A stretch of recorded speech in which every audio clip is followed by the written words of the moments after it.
Ating kilalanin itong pinakabagong bigman ngayon ng TNT Tropang Giga na nooy dati kinuha ng Barangay Ginebra at ngayon muling magbabalik PBA kasama na ng TNT Tropang Giga.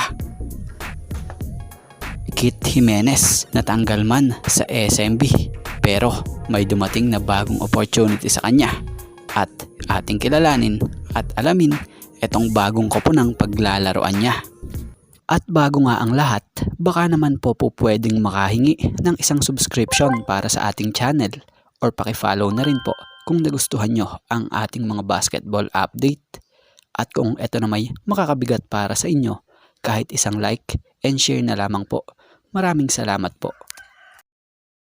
At dito tayo sa dating kinuha ng Barangay Ginebra sa PBA Rookie Draft na si Ken Holmquist.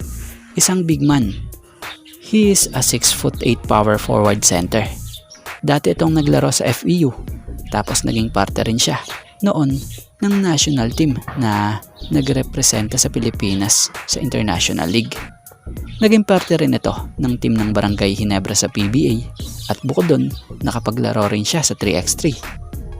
At sa pinaka-latest na update nga po dito, ngayon ito pala'y hawak na ngayon ng team ng TNT Tropang Giga na kung sa ay mismong si TNT Team Manager Jojo Lastimosa ang nag-announce na si Ken Holmquist kanilang bagong bigman nga na kung sa ay nabanggit rin ni Lastimosa na ito'y dati na rin nilang nakasama noong nasa FEU pa.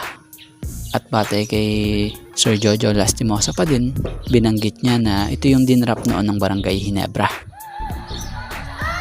Alright, si Ken, bago lang sa team natin, siguro magto 2 weeks pa lang. Pangalan niya si Ken Holmquist, dinrap siya ng Ginebra, tapos kinuha natin para sa team natin. Galing siyang FEU, so kasama ko na siya sa FEU for a long time, kami nila Coach Josh. So, hindi siya stranger sa amin. Mukhang mistiso lang yan, pero Bisaya to. Say something. Kumusta kayo?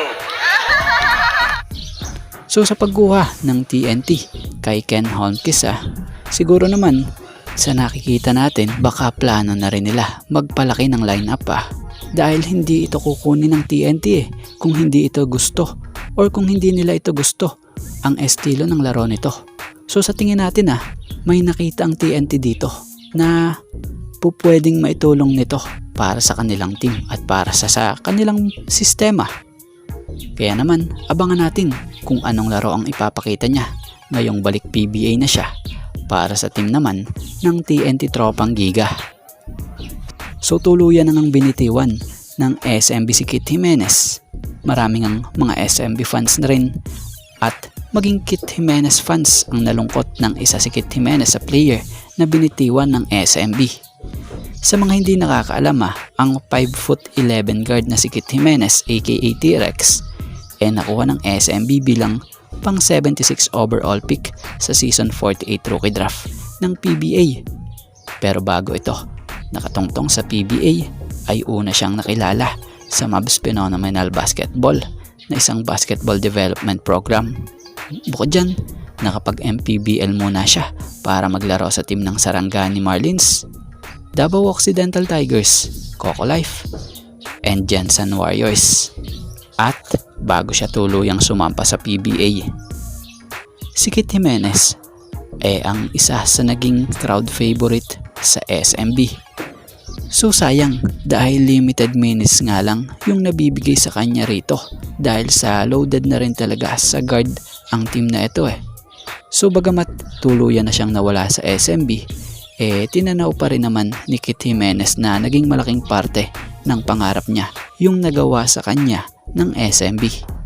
Yung napick siya sa PBA at nakapaglaro pa sa PBA, bukod dyan, naranasan niya rin ang makapagkampiyon as a pro player at dito yon sa PBA. Kaya naman yung labis na pasasalamat ni Kit Jimenez para sa SMB ay siya nga pong inilahad niya o inilatag niya sa kanyang IG post at ito yon. So speaking of Kit Jimenez, kung may nagsarado mang pinto sa kanya sa karir niya ngayon, may magbubukas nga muli para sa kanya At ito nga iyon, batay sa naging update ni Sir Snow Badwa, nakahanap na ng bagong tahanan si Kit Jimenez na kung saan ay maglalaro na ito para sa team ng Zamboanga Valientes sa isang international league.